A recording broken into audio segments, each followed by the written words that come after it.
Días y buenas tardes. De parte de la Unidad de Apoyo de la Alianza para el Gobierno Abierto, OGP, les damos la bienvenida y les agradecemos su participación en este evento. En el 10º aniversario de OGP, la Unidad de Apoyo analizó datos de cientos de planes de acción para evaluar si el modelo de OGP estaba funcionando según su propósito. Este análisis culminó en una publicación llamada Los signos vitales de OGP, una revisión de 10 años de datos, o Vital Signs. El objetivo de este evento es discutir cómo los hallazgos de esta publicación se pueden traducir a procesos de co-creación en los gobiernos de América Latina en OGP. Esto es especialmente relevante considerando que en este año 10 países de la región estarán co-creando planes de acción. Además, sumaremos 50 gobiernos locales más a la alianza y entrarán en vigor nuevos estándares de participación y co-creación. Les agradecemos mucho su presencia y les invitamos a presentarse en el chat y a poner ahí mismo las preguntas que tengan durante la sesión. En la primera parte del evento, escucharemos los hallazgos principales de este reporte por parte de su autor, Renzo Falla, quien es investigador senior de OGP. Después pasaremos a un panel donde escucharemos las reacciones y opiniones de representantes de distintos grupos de interés dentro de OGP, tales como el comité directivo, el sector académico, el sector público y las y los investigadores del mecanismo de revisión independiente. Esta primera parte será grabada. Después del panel, invitaremos a todas las y los participantes a grupos de discusión a compartir su opinión. Esta etapa de los breakout rooms no será grabada. Sin más preámbulo, cedo el uso de la voz a Joseph Fourie, quien es jefe de investigación de OGP, para dar un mensaje de bienvenida. Adelante, Joe. Gracias, Paulina. Gracias a todas y todos por venir. Nosotros en la unidad de apoyo estamos felices de tener tanta gente con nosotros. Significa mucho. Espero que todos podamos reencontrarnos en persona pronto. Estoy seguro de que nos enriquecería mucho intercambiar preguntas, provocaciones y un café en persona. Sería mucho mejor, ¿no? Hasta entonces, hoy voy a enfocarme en el día de hoy. El objetivo de hoy es disipar algunos mitos, confirmar o negar algunas viejas hipótesis y plantear nuevas preguntas. Para ustedes, su trabajo sería decidir colectivamente cuáles datos pueden convertirse en sabiduría o sentido común en los próximos años y cuáles necesitamos más investigaciones o más discusión. Bueno, aquí estamos celebrando 10 años de OGP. Estamos sentados aquí con 10 años de datos abiertos, claro, y podemos aprender mucho. ¿Y qué hemos aprendido durante este tiempo? Eso es lo que vamos a discutir. La presentación, los signos vitales de OGP que verán hoy es realmente parte de un conjunto de investigaciones en curso por parte del mecanismo de revisión independiente IRM, la unidad de apoyo de OGP y muchos de ustedes hoy. Y todo está basado en datos de docenas de investigadores del IRM. Sabiendo que voy a omitir gran parte de la investigación ya realizada, quiero hacer un recuento de parte de la investigación sobre OGP en esta década. En el 2014, la primera investigación técnica de IRM OGP por los números mostró que los planes de acción de OGP y por lo tanto gran parte de OGP podría describirse y medirse en datos. Se puede explicar todo en estos datos. En el 2016, un segundo documento técnico mostró que los países habían logrado algunos avances en el establecimiento de procesos de consulta. Sin embargo, este documento titulado Más allá de lo básico también mostró que muchos procesos y compromisos de OGP seguían siendo desafortunadamente relativamente superficiales. ¿Y cómo podemos cambiar esto? En el 2018, porque fallan los compromisos de nuestro presentador, Renzo Falla analizó la implementación y por qué no fueron exitosos muchos compromisos. En el 2018, cuando Más es Más mostró que la ambición del plan de acción estaba directamente relacionada con los resultados del plan de acción. Pero nos preguntamos por qué no mejoraba la ambición. Estamos cada vez más cerca de responder a esta pregunta. En 2019 también lanzamos el primer informe global de OGP, Democracia más allá de las urnas electorales. El informe mostró que como ciertas políticas, unos temas habían avanzado rápidamente a través de OGP para convertirse en algo común, como la contratación abierta, mientras que otras que también eran importantes no han visto la misma adaptación ni implementación, como el espacio civil. Estos aspectos destacados nos muestran que el conocimiento sobre cómo y cuándo mejora OGP es real. También verán que cada una de estas preguntas de investigación vuelven a surgir hoy en la presentación de Renzo. Y quiero oír las respuestas de los panelistas y todos ustedes. Si bien el informe no es la respuesta definitiva a todo en OGP, verán que nos acerca a respuestas más claras. Pero no venimos aquí para escucharme hablar de glorias pasadas. Sigamos con esta discusión hoy día. Renzo, por favor, adelante con tu presentación de signos vitales. Gracias, Joe. Buen día a todas y todos. Un gusto estar aquí con ustedes. Voy a compartir mi pantalla. No esta. Esta. ¿Ven la presentación? Sí. Sí. Ok. Como ya se mencionó, el objetivo de esta investigación era bien simple. ¿Qué hemos aprendido después de 10 años aquí juntos en la Alianza? ¿Qué nos dicen los datos? La pregunta que orientó el trabajo era esta.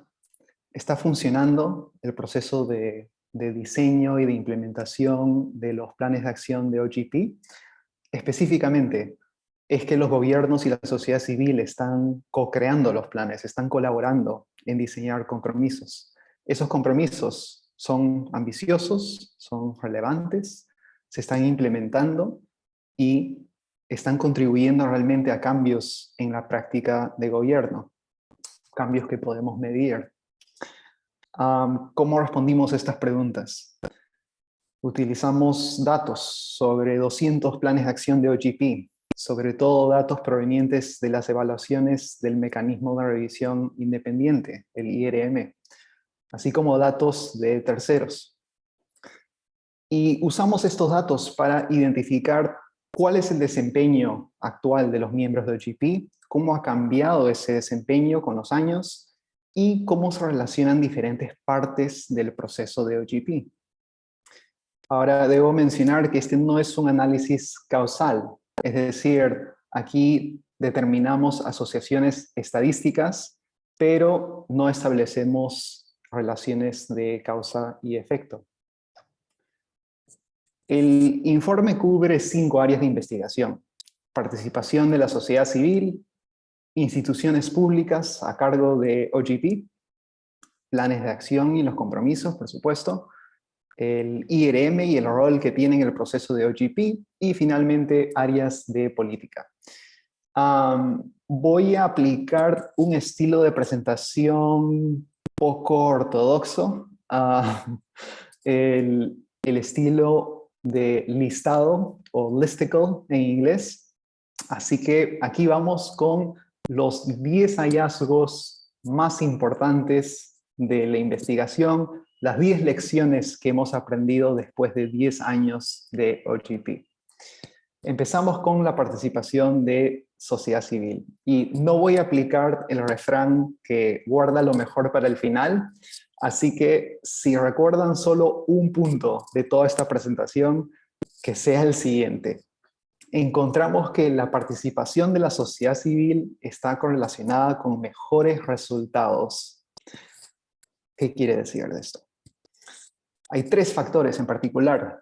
La existencia de un foro multiactor entre gobierno y sociedad civil, diálogo de alta calidad entre las dos partes y además retroalimentación de parte del gobierno a los participantes en los procesos de co-creación. Aun cuando controlamos los efectos de otros posibles factores, encontramos que estos 3 están vinculados con mayores niveles de ambición, mayores niveles de implementación y de resultados tempranos o cambios en la práctica gubernamental durante el periodo del plan de acción. Y además encontramos que los gobiernos que logran estos resultados tempranos son los que más han mejorado en los últimos 10 años, según datos de terceros. Esta es la primera vez que encontramos evidencia estadística que respalde este vínculo. Es, yo diría, el hallazgo más importante de la investigación. Y sabemos que entonces la participación es importante, pero la pregunta que sigue es ¿qué tan participativos son los procesos de OGP? Y ahí viene el segundo hallazgo, que la participación está mejorando. Es algo muy bueno. Les muestro aquí con este gráfico. Ahí viene. Ok, ahí está. Aquí vemos el porcentaje de países de OGP que cuentan con un diálogo de alta calidad. Y vemos que ha incrementado con los años. Y un diálogo de alta calidad significa uno en el que la sociedad civil realmente puede influir en el contenido del plan de acción. Es un proceso de diálogo iterativo. Vemos lo mismo con los foros multiactor. Aquí en azul vemos los países, el porcentaje de países que cuenta con un foro. Y en rojo vemos los que cuentan con un foro o están en proceso de establecer uno. Y si nos enfocamos ahí, vemos que hay un claro aumento en el número de foros multiactor en OGP. Ok, eso no quiere decir que no haya áreas por mejorar. Y ahí vamos al hallazgo número 3. La retroalimentación de parte del gobierno, sobre todo, sigue siendo un reto. Aquí vemos el desempeño de los países de OGP sobre los 4 requisitos mínimos. De arriba abajo tenemos el establecimiento de un foro, si ese foro es multiactor, si hay un repositorio de documentos relacionados a OGP, y por último, si el gobierno da una respuesta a los participantes de sociedad civil sobre cómo se incorporaron o no se incorporaron sus comentarios. Y vemos que de todas estas, esta última es en la que vemos mayores desafíos. Este gráfico muestra el desempeño a nivel mundial. Si nos enfocamos en las Américas, el desempeño ven que en general es más alto, y en realidad es más alto, los procesos en las Américas de OGP son más participativos que en otras regiones. Aún así, vemos que en el área de retroalimentación hay áreas por mejorar. Si lo vemos de otra manera, los países que no cumplen con este requisito, vemos que casi un 40% de los países de las Américas aún no cumplen con ese requisito de retroalimentación, lo cual es preocupante porque, como mencioné antes, es uno de los predictores de buenos resultados en OGP. Ok, hay mucho más aquí, pero es un listado, así que hay que seguir. Vamos al hallazgo número 4 en el área de instituciones públicas.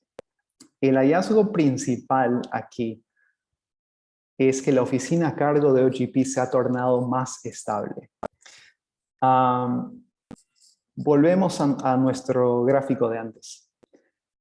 Ahora, aquí vemos el porcentaje de países que no han experimentado un cambio o una rotación de la oficina a cargo de OGP durante el plan de acción. Vemos que a los años, en el año 2013-2014, más de la mitad de los países de OGP experimentaban un cambio, mientras que hoy en día es menos de 1 en 5, menos del 20% que experimentan un cambio. ¿Y por qué nos importa esto? Bueno, porque el análisis también encuentra que esa estabilidad es un predictor de buenos resultados. Así que esta es una muy buena tendencia. Ok, pasamos ahora a los planes de acción y los compromisos. Ahí está. Ok, el hallazgo número 5 es que los planes de acción ahora son más breves, pero más diversos. Son menos extensos, hay menos compromisos, pero abarcan más temas temáticos de gobierno abierto. Aquí en este gráfico vemos para un plan de acción promedio de 10 compromisos. ¿Cuántos temas cubre? ¿Cuántas áreas de política en azul y cuántos sectores? Áreas de política son contrataciones abiertas, presupuestos abiertos, justicia abierta. En naranja los sectores como agua y saneamiento, educación, salud. Y vemos que la diversidad de temas que cubre un plan de acción de OGP se ha más que duplicado desde que se fundó la alianza. Ok, eso es muy bueno. Pero ¿qué sabemos de la calidad de esos compromisos? Del diseño de esos compromisos. Y ahí, por eso hablemos de la ambición, que es el hallazgo número 6. Los niveles de ambición siguen siendo una limitación. Como mencionó Joe, ha sido un hallazgo de varias investigaciones que hemos hecho en OGP. El IRM define la ambición como el potencial de los compromisos de realmente cambiar el status quo. Y aquí vemos en este gráfico que esa tendencia no ha cambiado mucho con los años. En naranja vemos los compromisos que tienen impacto potencial moderado. Así que podemos decir que más o menos un 50% de los compromisos de OGP son ambiciosos en cierta medida. Pero en azul vemos los compromisos que son potencialmente transformadores. Y ahí, si nos enfocamos, son muy pocos. En los últimos años de evaluaciones, solo un 7% de los compromisos se pueden considerar potencialmente transformadores. Aquí nuevamente, ¿por qué nos importa el diseño del compromiso? Lo que más nos importa son los resultados, ¿no? Bueno, también encontramos más que la participación de sociedad civil en los planes de acción, el nivel de ambición de los compromisos es el predictor más importante para los resultados positivos de OGP, los cambios en la práctica gubernamental. Un plan de acción que tiene todos compromisos ambiciosos, en promedio, produce 33% más resultados que un plan de acción sin compromisos ambiciosos. Y eso señala la importancia del proceso de diseño de esos compromisos. Ahora, esto es ambición. Pasemos ahora a implementación, para el hallazgo número 7. Ahí vemos que varios países de OGP, sobre todo los de bajos ingresos, enfrentan retos en la implementación. Aquí vemos en este gráfico, cada punto es un país de OGP. En el eje vertical vemos el nivel de implementación y en el eje horizontal el PIB nacional. Y vemos que hay una clara relación entre los países que más implementan sus compromisos de OGP y el nivel de ingresos. Y esto es a nivel mundial, pero aquí también, si nos enfocamos en las Américas, vemos lo mismo, vemos esa misma tendencia. Vemos, por ejemplo, Canadá, que implementa casi el 100% de sus compromisos. Chile, 91% de sus compromisos de OGP, y esto es Argentina, 87%. Estos son el porcentaje de compromisos que son sustancialmente o completamente implementados en los 2 años del periodo del plan de acción. Pero significa que hay muchos países que enfrentan desafíos. En muchos países se implementan menos de la mitad, en algunos casi menos del 40% de los compromisos, así que es un reto importante para la alianza. Ok, pasemos ahora al hallazgo número 8, relacionado al IRM. El IRM publica en sus informes recomendaciones para todos los miembros de OGP. Y el hallazgo número 8 es que la implementación de esas recomendaciones está asociada a mejores planes de acción. Específicamente, las recomendaciones relacionadas al contenido del plan de acción, los compromisos, los temas temáticos, vemos que esos planes de acción producen compromisos más ambiciosos, o contienen compromisos más ambiciosos. Y las recomendaciones sobre el proceso de OGP, sobre el proceso de co-creación, de monitoreo, los foros, esos planes vemos que se dialogan entre gobierno y sociedad civil con un diálogo de mayor calidad. Y esto es aun cuando controlamos los efectos de otros posibles factores. Así que esto indica el rol crítico que tiene el IRM en fomentar ese aprendizaje, el poder tomar las lecciones aprendidas de planes de acción anteriores y aplicarlas en los planes y en las reformas futuras. Ok, pasamos a las áreas de política. Los últimos 2 hallazgos. Primero les cuento que los compromisos de OGP son muy diferentes. Varían en su alcance, varían en su enfoque. Y lo que encontramos aquí es que el desempeño de esos compromisos varía dependiendo del área temática del compromiso. El hallazgo número 9 es que específicamente los compromisos anticorrupción generan un alto retorno a la inversión. ¿Por qué digo esto? Porque si vemos un gráfico, por supuesto, como todos los demás, cada punto aquí, cada círculo, es un área temática. El tamaño del círculo indica cuántos compromisos se han hecho relacionados a esa área. El nivel de ambición está en el eje horizontal y en el eje vertical está el nivel de resultados. Y lo primero que vemos es que hay una gran variación. Algunas áreas no tienen muchos compromisos ambiciosos o que producen resultados. Por ejemplo, aquí tenemos compromisos relacionados a la ciudadanía e inmigración. También tenemos compromisos relacionados a la prensa. Pero si nos enfocamos en, digamos, los compromisos más fuertes, que están en la parte superior a la derecha del gráfico, vemos aquí compromisos relacionados a peticiones, a lobbying, cabildeo, industrias extractivas, auditoría, contrataciones. Vemos varias áreas de política relacionadas a anticorrupción. Así que realmente los compromisos en esas áreas son los más fuertes que hemos visto en OGP. Eso es bueno, pero también indica que por otro lado hay áreas en las que no estamos avanzando mucho. Y ahí viene el hallazgo número 10, muy importante también.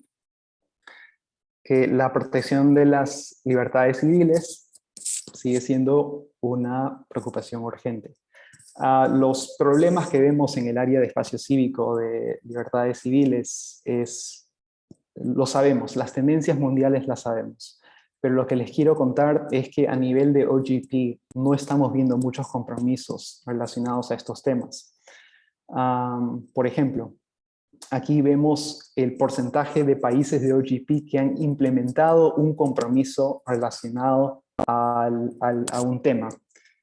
En el área de espacio cívico, En realidad son pocos. Vemos que en general en los últimos años menos del 25% de los países de OGP tienen solo un compromiso sobre el espacio cívico, y esto lo comparamos, por ejemplo, con otras áreas, contrataciones abiertas, mucho más compromisos, justicia, también, género. Así que es claramente un área en el que necesitamos más compromisos y mejores compromisos. Así que con eso pasamos a la conclusión. Hay 5. La primera es, esta investigación otorga la validez, una validez al modelo de co-creación de OGP, de planes de acción. Además, OGP ha incrementado su institucionalización. Tenemos más foros, las oficinas están a cargo de OGP, están más estables, pero ciertas áreas requieren una mayor ambición, como vieron en ese gráfico. Además, existe una brecha en la implementación en algunos países, sobre todo los países de bajos ingresos. Y por último, las libertades fundamentales son un área de atención urgente. Considerada la crisis que enfrentamos en este momento, es algo que se puede avanzar por OGP. Así que con eso, muchas gracias. Gracias por la atención, y cualquier pregunta que tengan, quedo atento. Muchas gracias.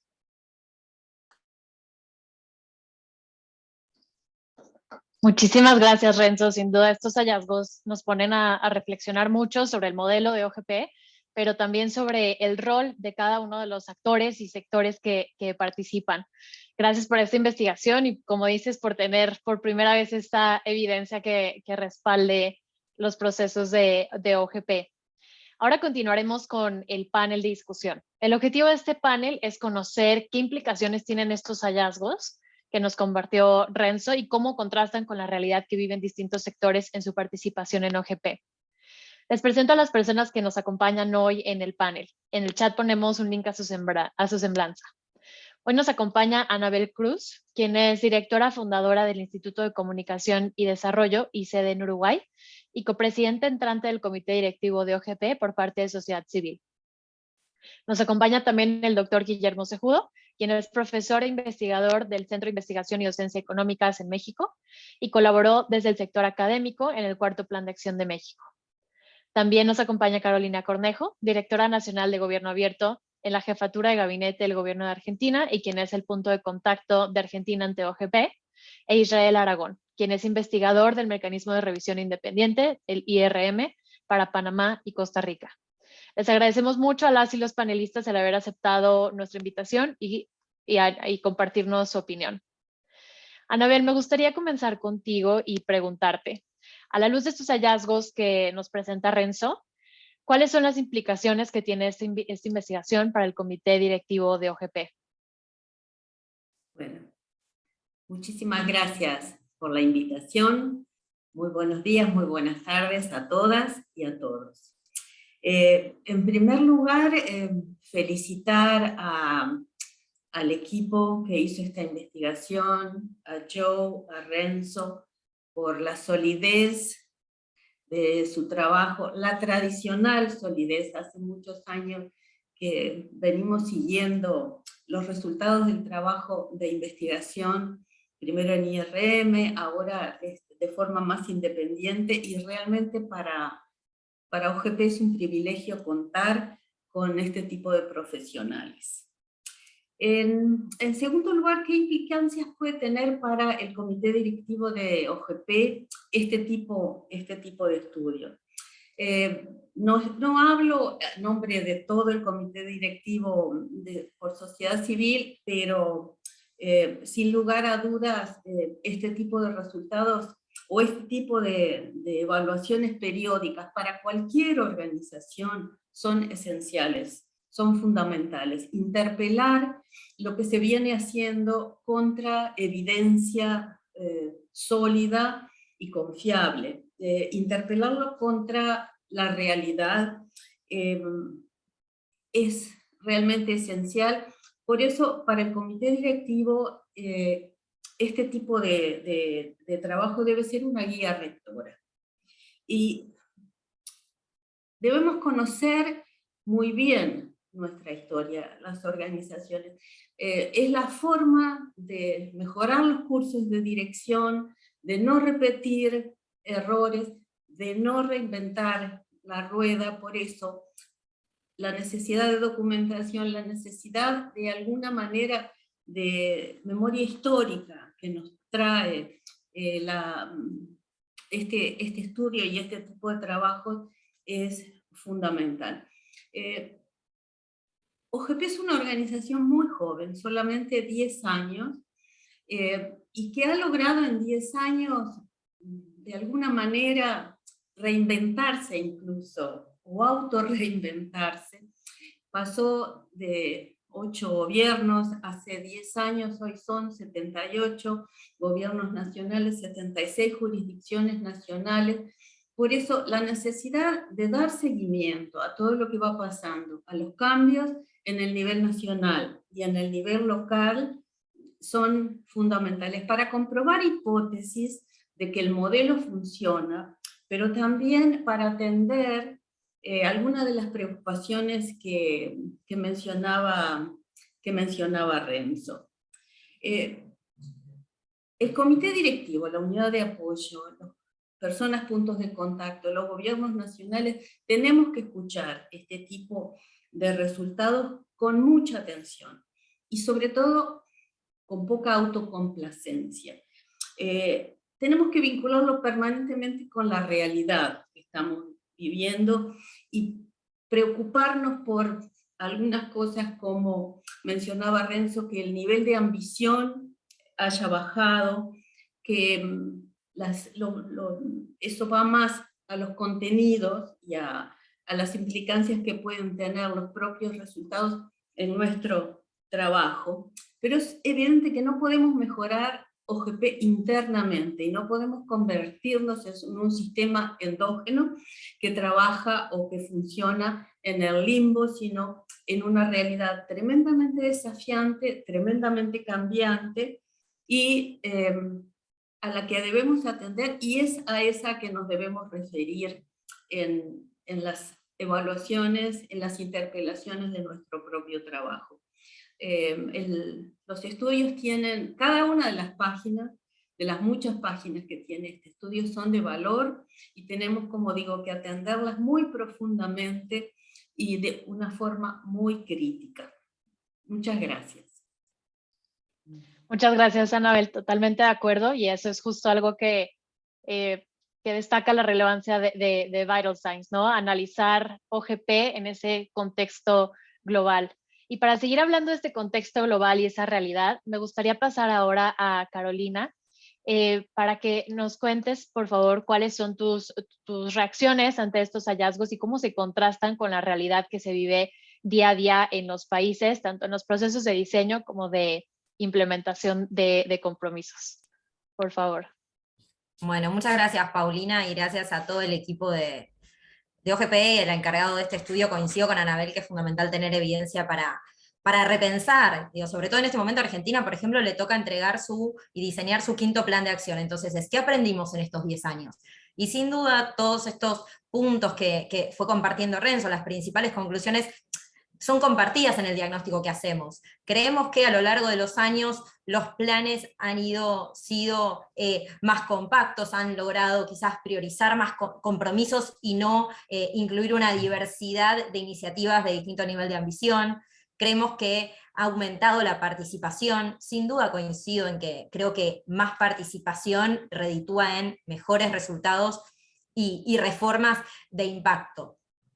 Sí, me parece que el hecho de haber generado estándares para diseñar e implementar foros multiactor es algo que explica en gran medida todas estas conclusiones y todos estos desarrollos. ¿Por qué?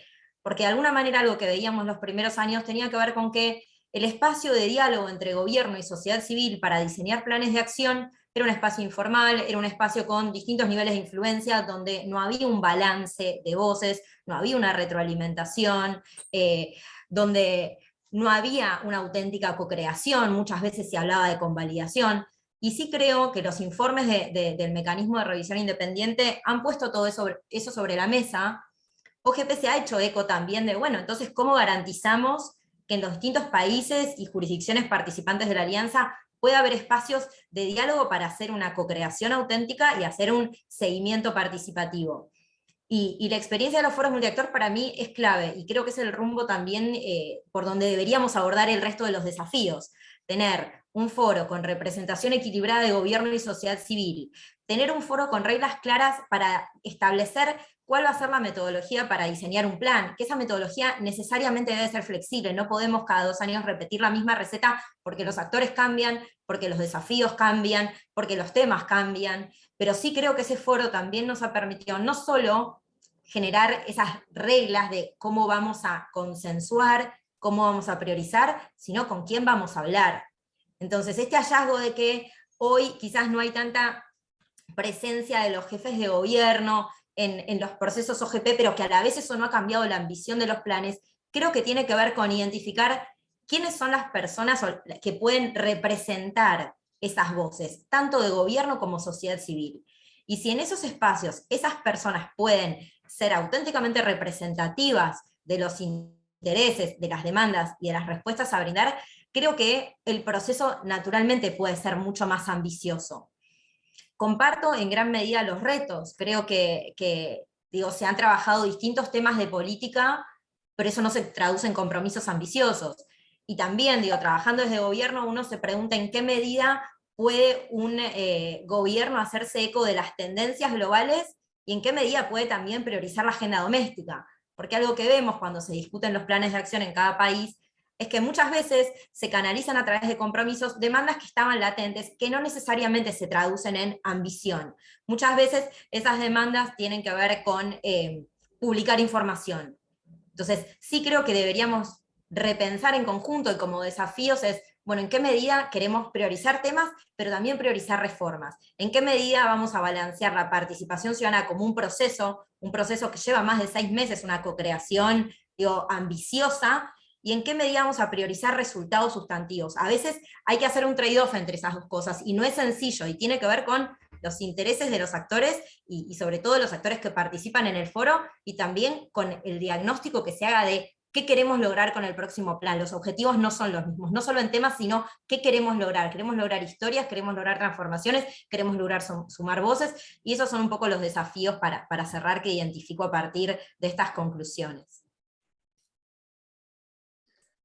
Sí, Carolina, de acuerdo contigo en ese reto de lograr ese balance de tanto de participación como de el contenido, el alcance de los compromisos. Y justo cuando Renzo estaba desarrollando este análisis, algo que vimos como siguiente paso era incorporar estos hallazgos de Renzo sobre cuáles eran estos factores predictores de resultados tempranos e integrarlos en estos nuevos estándares de co-creación y de participación, un poco atendiendo a estos hallazgos, y por eso nos importa mucho la opinión que nos compartes hoy. Muchísimas gracias.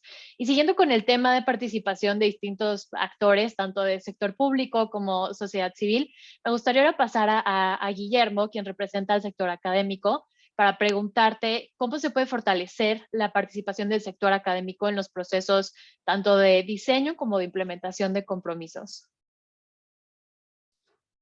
Muchas gracias, Paulina. Con mucho gusto. Muchas gracias por la invitación y la oportunidad de escuchar a mis colegas y encontrar, aunque sea en el chat, a tantas personas con las que compartimos intereses, aprendizajes y que son parte de esta historia que Renzo ha contado desde distintas trincheras en todo el continente y más allá.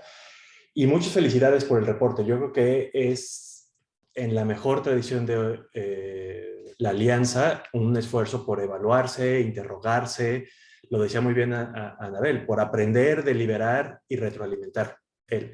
Y esto debería ser el estándar de cualquier iniciativa gubernamental multilateral de sociedad civil que pretenda incidir en el servicio público, en el espacio público, perdón. Creo que hay varias lecciones ahí sobre cómo pueden servir para orientar los siguientes compromisos, las siguientes discusiones, los siguientes procesos de construcción de mayor apertura gubernamental. Desde la academia creo que hay dos cosas que ahí se mencionan respecto a que conectan con lo que a mí me ha tocado observar, especialmente en México. Uno es una fortaleza que es la capacidad, como decía Carolina, de adaptación, de acomodarse a las oportunidades y los desafíos que en cada sector, en cada tema y en cada momento existen para construir iniciativas. Desde luego, y ahí trasladándolo a la participación desde la academia y en general de la sociedad civil, me parece que es importante saber adaptarse al tema, al proyecto, a la disponibilidad de información. A veces, efectivamente, conseguir la información, pensemos en varios compromisos en la región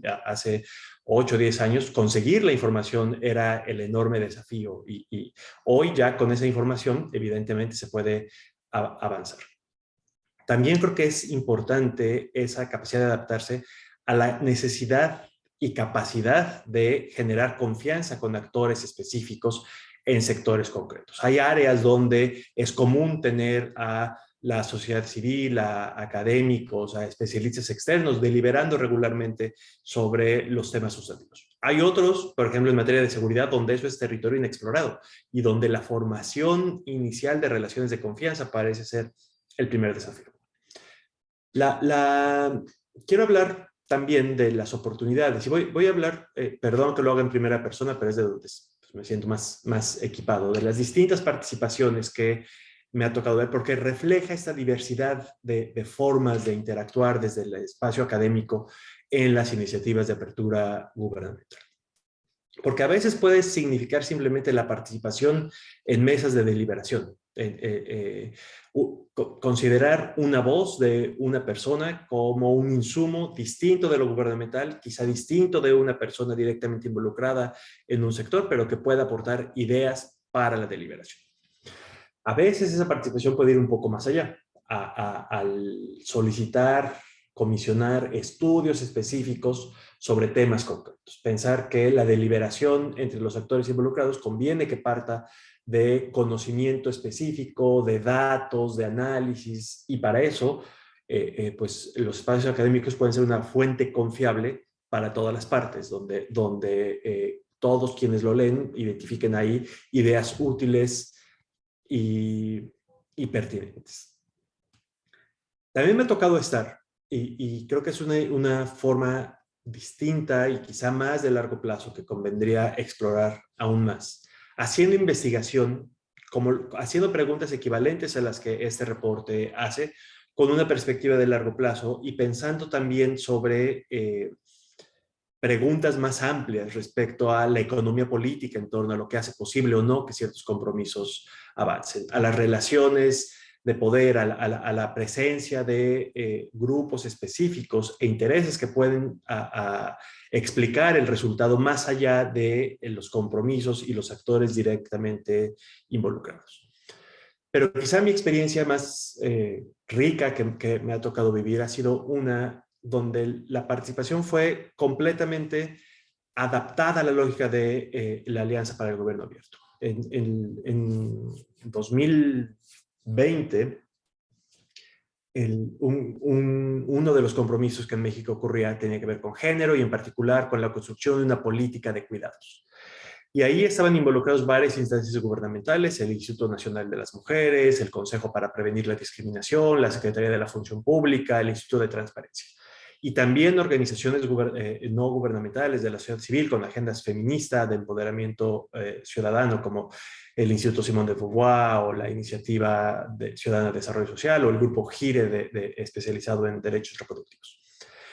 Y en algún momento nos invitaron a interactuar, a participar con ellos y desde el CIDE, desde el Laboratorio de Políticas Públicas, participamos deliberando, interactuando en un proceso muy rico de retroalimentación durante meses, que ya no fue esa relación a distancia, punto por punto, sino deliberando y aprendiendo mutuamente y generando productos que después tendrían que ser evidentemente apropiados por las personas que van a hacerlo. Y creo que ahí hay una oportunidad interesante de abrir espacios de interacción continua, regular, basada en la confianza, pero también, y con esto termino, reconociendo que esas iniciativas al final son donde la voz central es de la sociedad civil y los gobiernos que tendrán que implementar eso, y donde el papel de la academia puede ser útil, pero siempre en una relación de diálogo y abierto a la retroalimentación.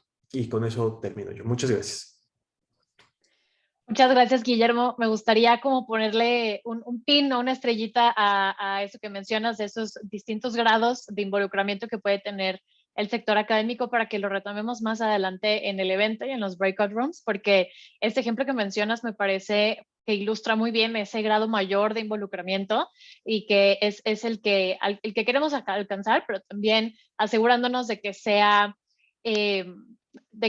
lo que se busca o lo que se requiere para cada compromiso específico.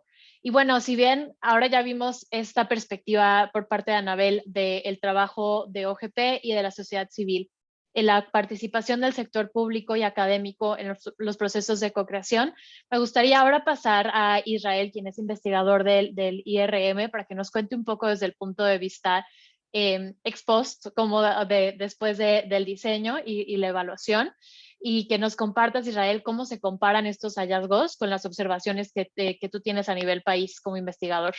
Gracias. Muchas gracias. Y bueno, felicitaciones por tan buen reporte. Realmente cuando uno lo empieza a leer y a estudiar como investigador, uno va como con un check ahí viendo, o sea, sí, esto es lo que yo voy viendo en las diferentes evaluaciones que a uno le toca hacer. Una muy clara que me gustaría resaltar de las que mencionó Renzo es precisamente la mayor diversidad temática que uno encuentra en los planes de acción.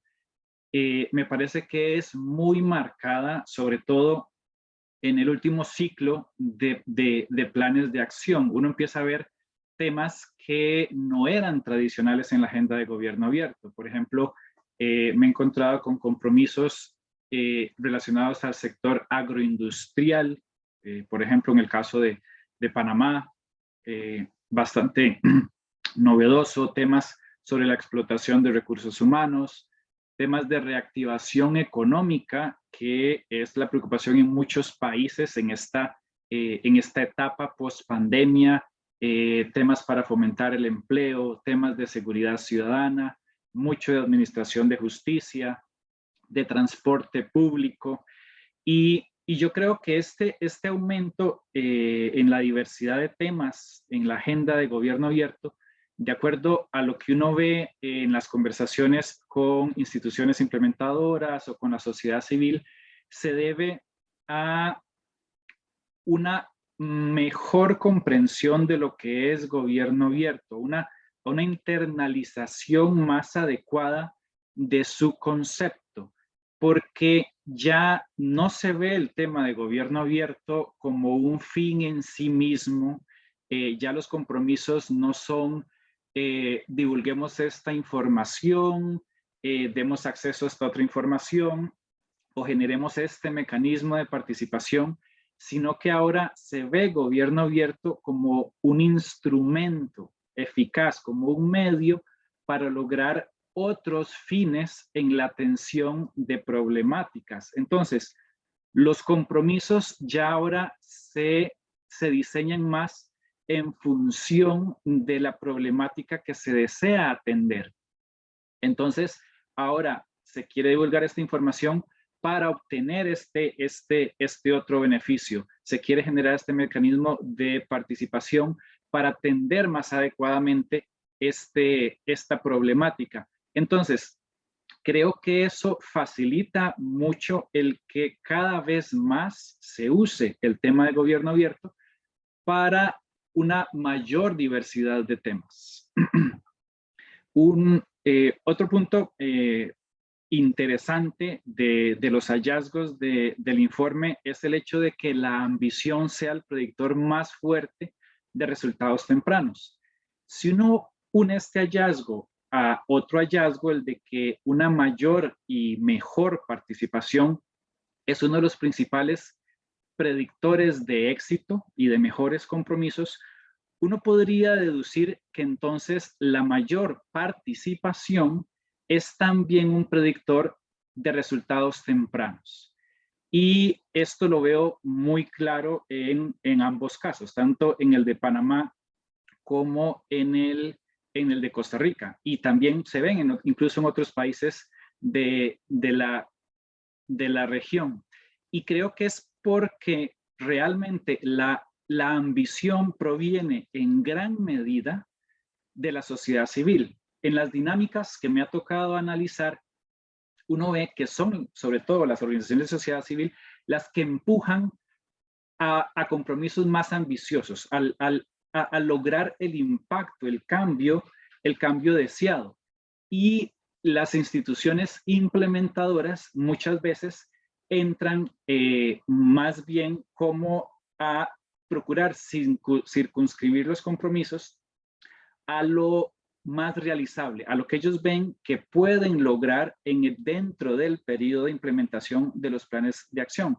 De manera que se llega a dar una dinámica muy, muy interesante y un diálogo constructivo, y podría llamar una especie de tensión entre la ambición a la que empuja sociedad civil y el aterrizar compromisos que sean realizables al que suelen empujar las instituciones implementadoras.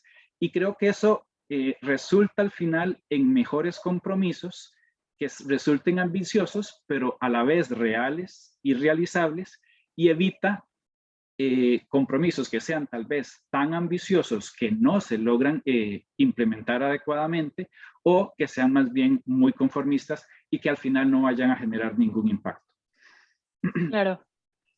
Y luego el último punto que quería resaltar, que me parece sumamente interesante, es una de las preguntas a las que yo buscaba respuesta en el informe, a ver si había alguna conclusión, es si realmente compromisos más ambiciosos tenían menores niveles de implementación. Porque uno podría pensar, un compromiso muy ambicioso debe ser más difícil de implementar por aquello a donde pretende llegar. Y el compromiso no llega a esta conclusión.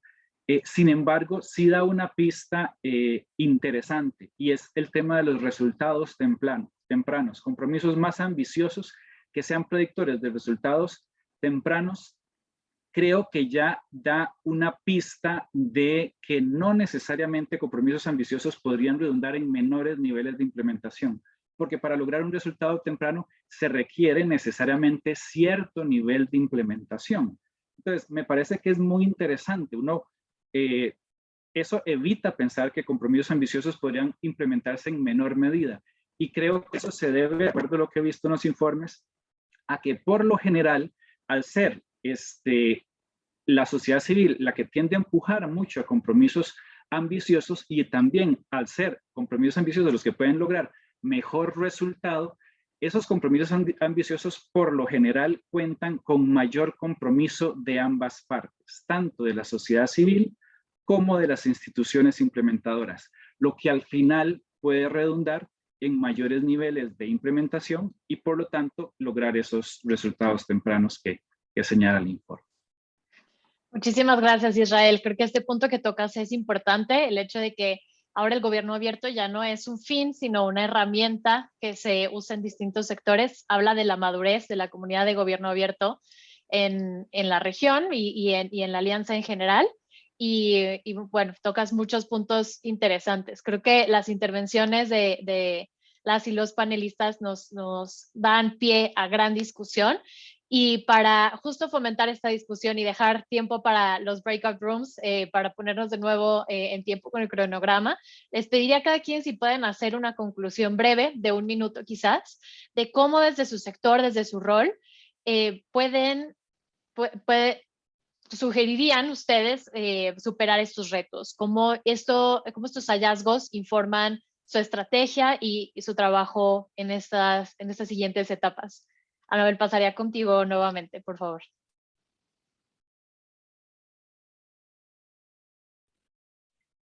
En 1 minuto vamos a tratar. Por supuesto, siendo copresidenta entrante de la Alianza por la Sociedad Civil, la conclusión de que el papel de la sociedad civil es central, la centralidad del rol de la sociedad civil me da profunda satisfacción, y es como desafío personal y del comité directivo saberlo comunicar, saber realizar la promoción y asegurar que el papel de la sociedad civil siga teniendo centralidad. Y eso solamente puede ser con organizaciones de la sociedad civil poderosas, que tengan recursos fuertes, de fuerte institucionalidad y de capacidades, con capacidades fortalecidas. Así que eso tiene que ser uno de los retos que como en lo personal y como comité directivo tenemos que tener. Lograr que vayan recursos para las organizaciones de la sociedad civil, para participar en los foros multiactor, para participar en sus realidades. Muchas organizaciones no tienen hoy, no pueden hoy sostener los procesos en gobierno abierto porque tienen debilidades de recursos, de capacidades que les impide actuar. El otro punto, una sociedad civil solamente puede actuar en espacios cívicos abiertos. Los países y los miembros de la Alianza para el Gobierno Abierto en los países están decreciendo, el espacio cívico se está deteriorando, hay problemas de espacio cívico en toda nuestra región, en términos de avasallamiento de libertades, de muerte de periodistas, de muerte de defensores de derechos humanos. En otros lugares hay ataques y invasiones a un miembro de OGP recientemente. Por ende, es otra parte de nuestra agenda que las conclusiones nos tienen que nutrir, de seguir promoviendo un espacio cívico con seriedad, un espacio cívico abierto, porque si la democracia está en peligro y el espacio cívico está en peligro, no importa cuán perfectos sean los procedimientos internos de OGP, no vamos nunca a poder lograr nuestra misión. Fue más de un minuto, perdónenme. Muchísimas gracias, Anabel. Carolina, comentarios de conclusión de 1 minuto. Sí, un poco me gustaría reaccionar a todo lo que se generó, pero comparto el diagnóstico. Sí creo que una manera de superar esos desafíos tiene que ver con articular, si algo aprendimos de la alianza es un poco también el proceso. Quizás nos cuesta más llegar a resultados transformadores, de impacto, métricas, historias concretas, pero sí aprendimos que se pueden generar procesos de participación ambiciosos e inclusivos, y creo que ese debe ser el norte. ¿Cómo? Con más articulación. Yo creo que también nos pasa hoy en el Foro Multiactor que muchas organizaciones que históricamente participan identifican que no necesitan tanto ese foro para poder generar incidencia en el Estado. Entonces hay una parte que tiene que ver con organizaciones que dan lugar a otras más pequeñas que tienen incentivos mucho más concretos, y también del lado de gobierno es poder permear en distintas instituciones en reformadores, o sea, las autoridades cambian con mucha volatilidad. Entonces, si queremos procesos ambiciosos, también necesitamos empezar a hablar con esos cuadros técnicos que no sabemos el día de mañana dónde van a estar, y pedirles sobre todo a organizaciones y a gobiernos convocar esto que hablábamos antes que mencionó también Israel, de que hoy surgen más compromisos basados en problemáticas. Bueno, ¿quiénes pueden identificar esas problemáticas? Hacia eso creo que debemos ir. Perfecto, clarísimo y dentro del minuto. Muchas gracias. Guillermo, 1 minuto, adelante. Muchas gracias. Lo resumo en 3 ideas muy directas que no voy a elaborar, pero que sí quiero dejar. Una es, en consonancia con lo que dice Anabel, que me parece muy importante, hay una necesidad de proteger el espacio cívico, las libertades, y dentro de esas, creo que el proteger la libertad académica y la autonomía universitaria es uno de los desafíos para asegurar que ese papel que desde la academia tiene que desempeñarse puede ocurrir. En varios países hay amenazas serias a las libertades académicas y a las autonomías de las universidades, y creo que ese es un asunto que tiene que estar en la agenda de apertura siempre. 2, creo que hay enormes oportunidades de acompañar con cuidado los procesos de diseño e implementación de los compromisos pensadas como políticas públicas, ya no solo como en momentos discretos donde la participación es separada y fragmentada, sino donde pueda haber aportes de conocimiento sobre cómo planear. Creo que esto que se ha dicho aquí insistentemente sobre las capacidades diferenciadas de los gobiernos, la poca institucionalización, la rotación de personas, es importante incorporarlo a las teorías de cambio de muchos de los compromisos, porque si lo pensamos que es un supuesto que se va a cumplir automáticamente, pues entraremos en problemas. Y creo que finalmente, desde la academia, creo que hay una oportunidad de acercarnos ya con esa evidencia y con estas preguntas y provocaciones que hace Renzo en el reporte, a hacernos preguntas de estas iniciativas como políticas públicas. Es decir, ¿por qué los problemas surgen? Como planteaba ya Carolina. ¿Quién le pone atención? ¿Por qué esos problemas tienen más espacio? ¿Cómo se diseñan esas soluciones? Y desde luego, cómo implementarlas y al final del día, cómo evaluarlas. Creo que esa es una perspectiva adicional que vale la pena empezar a empujar. Muchas gracias. A ti, Guillermo, muchas gracias. Israel, un último comentario. Gracias. Me gustaría señalar otra observación en esa línea que proponías, Paulina, del informe, y es que la implementación de las recomendaciones del IRM están vinculadas a mejores planes de acción. Me parece algo muy relevante y creo que precisamente tiene que ver con una labor que hacen los informes precisamente, que es muy valiosa, y es la de sistematizar las lecciones aprendidas de los diferentes ciclos de gobierno abierto, de manera de que establecen una línea base y el punto de partida para el siguiente ciclo de gobierno abierto. Eso es muy valioso precisamente para lograr una evolución que yo creo que hemos visto en los países de la región, cómo cada vez diseñan mejores planes de acción, los van implementando mejores procesos de co-creación. Y creo que es importante de señalar la labor y lo que aportan los informes del mecanismo de reporte independiente, y es muy en la línea de donde va el refresh que hizo el IRM, cómo hacer de los informes más prácticos, cómo pueden informar mejor y en los momentos oportunos los ciclos de gobierno abierto. Y bueno, vamos a ver cuáles son los efectos que esto va teniendo en el futuro cercano. Sí, de acuerdo. No, muchas gracias por poner eso en la mesa, Israel. El rol del IRM en eso es fundamental. Bueno, les agradezco una vez más a nuestros panelistas todas sus intervenciones. Ahora pasaremos a los breakout rooms. Después de que ya tenemos la conversación en ebullición, ya empezada la discusión, ahora nos gustaría escuchar de las y los participantes en los breakout rooms. Hemos pedido a algunas personas que preparen intervenciones para comenzar la discusión, entonces comenzaremos con esas personas y después de la discusión de los breakout rooms volveremos aquí a la sesión plenaria para hacer un breve resumen. Gracias.